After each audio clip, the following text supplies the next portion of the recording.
నమస్తే SRK news కి స్వాగతం.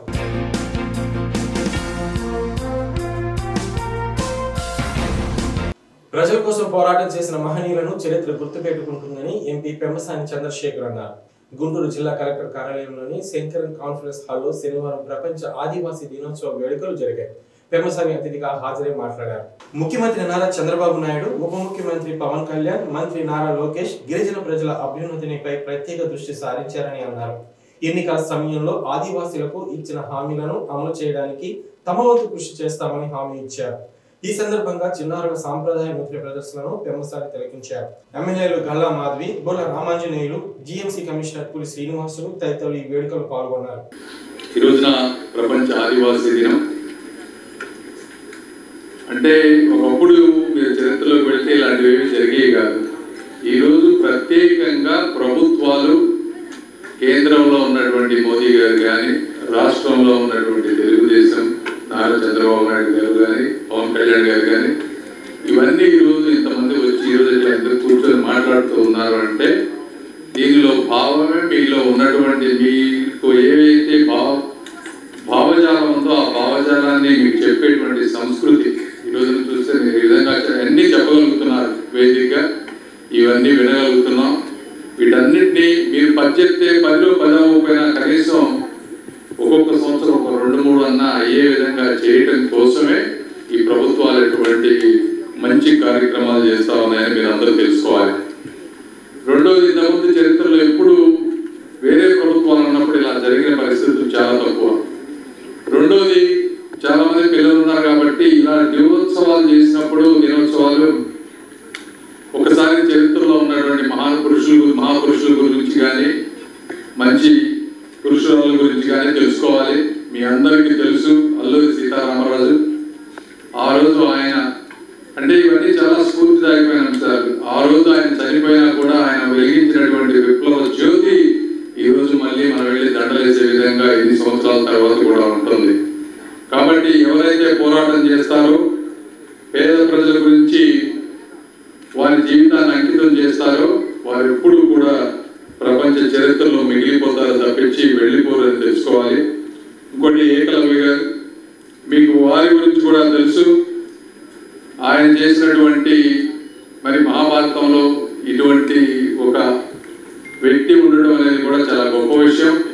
సొంతగా అవకాశాలు ఉన్నా లేకపోయినా తన కాళ్ళ మీద తను నిలబడి ఏ విధంగా ఒక విద్య నేర్చుకున్నారు, అదేవిధంగా వచ్చిన మూలాలను మర్చిపోకుండా గురుదక్షిణ ఏ విధంగా చేశారు. ఈ రోజులో చూస్తూ ఉన్నాం. ఈరోజు కొంతమంది ఈజీగా మనం వచ్చిన మూలాలను మర్చిపోతా ఉన్నారు. కాబట్టి ఏకలవ్య లాంటి వ్యక్తులు మీ అందరికీ ఒక స్ఫూర్తి. మూడో వ్యక్తి వెన్నెలకంటి రాఘవయ్య గారు. ఆయన ఆ రోజు గొంతు లేని వారి కోసం గొంతు విప్పినటువంటి మహోన్నతమైనటువంటి వ్యక్తి.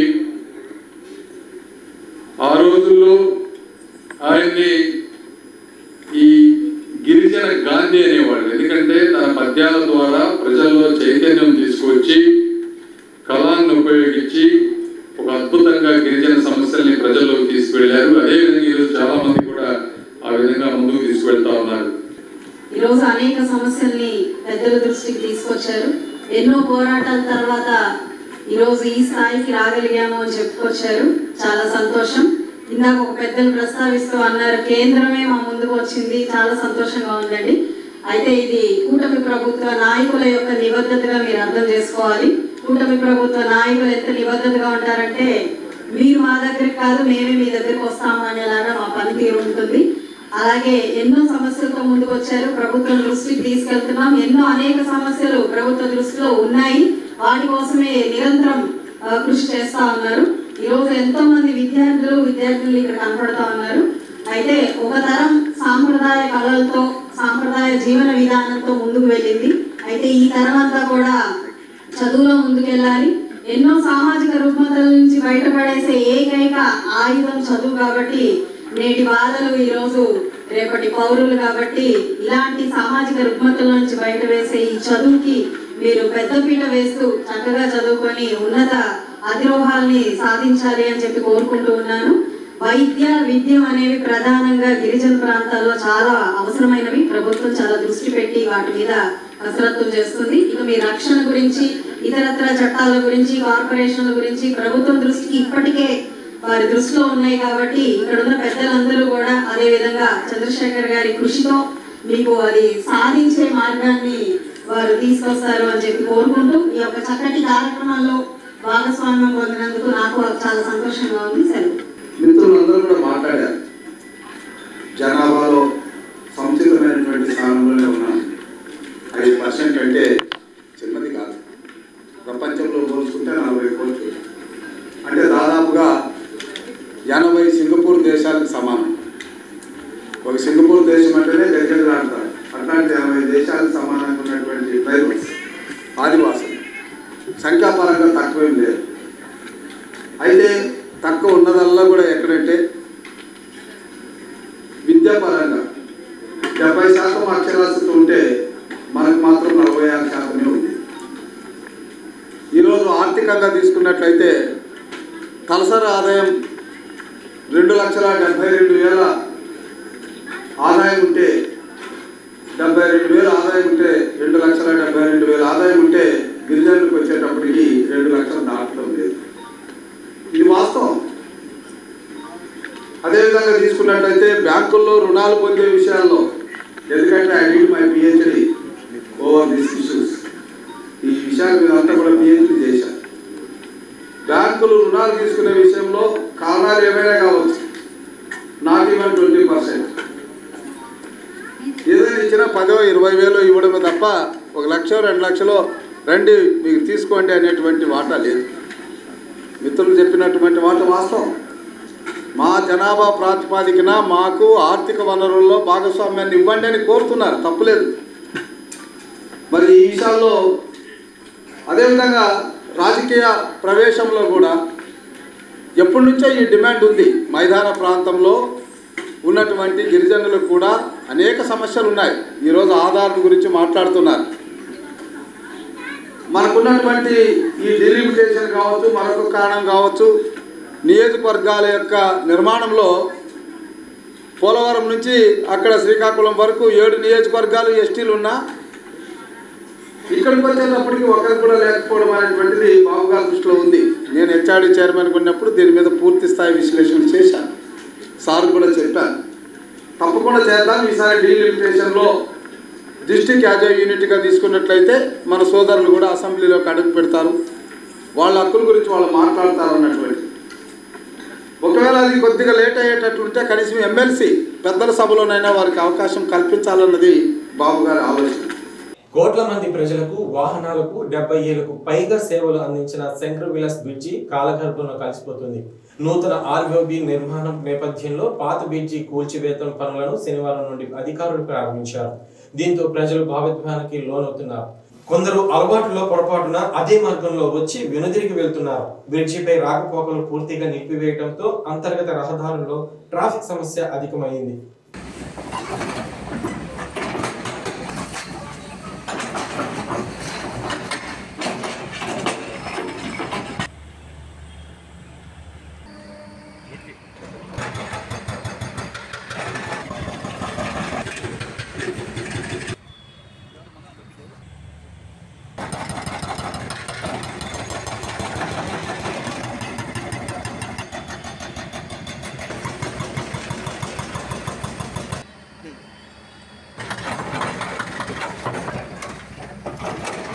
తెలుగుదేశం పార్టీ రాష్ట్ర కార్యనిర్వహణ కార్యదర్శి తాడిశెట్టి మురళి నేతృత్వంలో మహేష్ బాబు ఫ్యాన్స్ గుంటూరు నగర అధ్యక్షుడు కొండబోయిన శ్రీను ఆధ్వర్యంలో శనివారం మహేష్ బాబు జన్మదిన వేడుకలు ఘనంగా జరిగాయి. పట్టపురంలోని తాడిశెట్టి క్యాంపు కార్యాలయం వద్ద జరిగిన ఈ వేడుకల్లో పశ్చిమ నియోజకవర్గ ఎమ్మెల్యే గల్లామాధవి పాల్గొన్నారు. కేక్ కటింగ్ అనంతరం గల్లామాధవి మాట్లాడుతూ సినీ రంగంతో పాటు సేవా రంగంలో మహేష్ బాబు ముందున్నారని కొనియాడారు.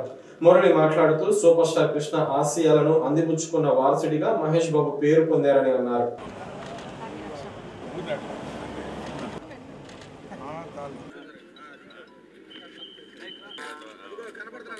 ఈరోజు సూపర్ స్టార్ మహేష్ బాబు గారి పుట్టినరోజు 50వ పుట్టినరోజును పురస్కరించుకొని ఆయన వీరాభిమాని అయిన కొండబోయిన శ్రీను గారి ఆధ్వర్యంలో, తాడిశెట్టి మురళి గారి ఆధ్వర్యంలో ఈరోజు ఆయన పుట్టినరోజు వేడుకలు ఘనంగా అందరి అభిమానులతో, కార్యకర్తలతో ఈరోజు నిర్వర్తించుకోవడం చాలా సంతోషకరం.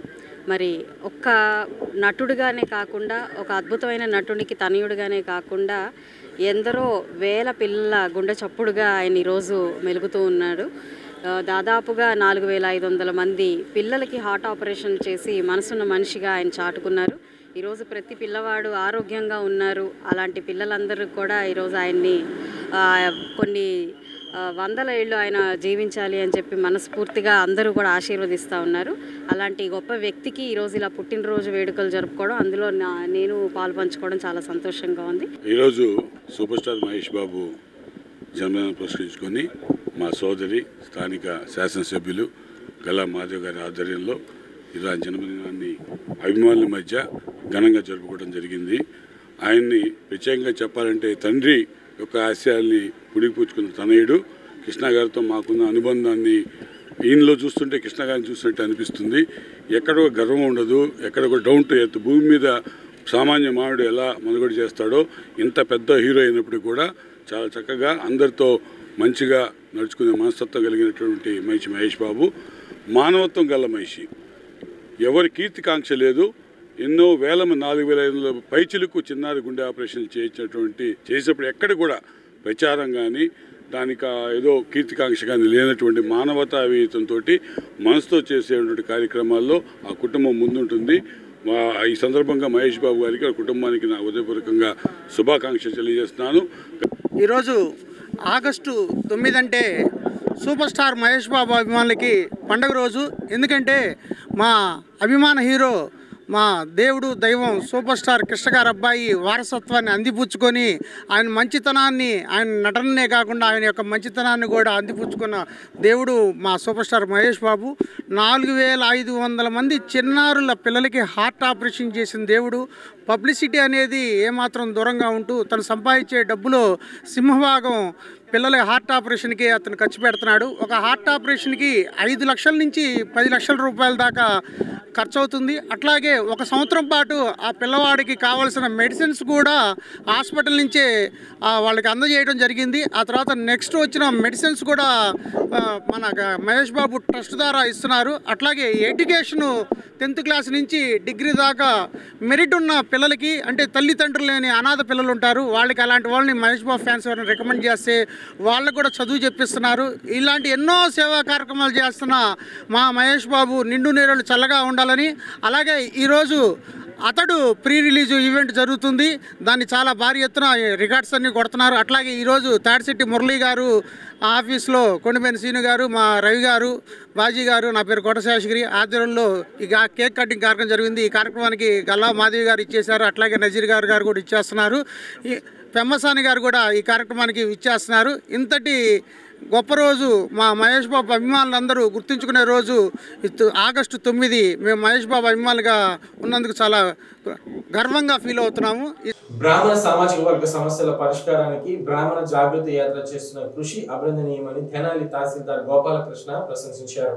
బ్రాడిపేట 2014లోని శంకరమఠం వద్ద శనివారం బాస్ రాష్ట్ర అధ్యక్షుడు తాడేపల్లి విజయకృష్ణ ఆధ్వర్యంలో జాగృతి యాత్ర ప్రారంభమైంది. తహసీల్దార్ గోపాలకృష్ణ మాట్లాడుతూ బ్రాహ్మణులు అన్ని రంగాల్లో చైతన్యం కావాలని పిలుపునిచ్చారు.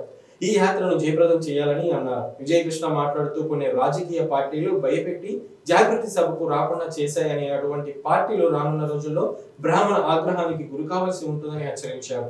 ఈరోజు మన గుంటూరులో బ్రాడిపేటలో బ్రాహ్మణ జాగృతి యాత్ర మన అన్న తాడేపల్లి విజయకృష్ణ గారు ఈరోజు మరి స్టార్ట్ చేశారు. అందులో భాగంగా పేదవర్గంలో ఉన్నవాళ్ళని, మన వాళ్ళని గుర్తించి వారికి సహాయం చేయాలి అనే ఒక ఆలోచనతో ఈరోజు యాత్ర చేపడుతున్నామని చెప్పారు. మరి ఇది ఒక మంచి ఆలోచన.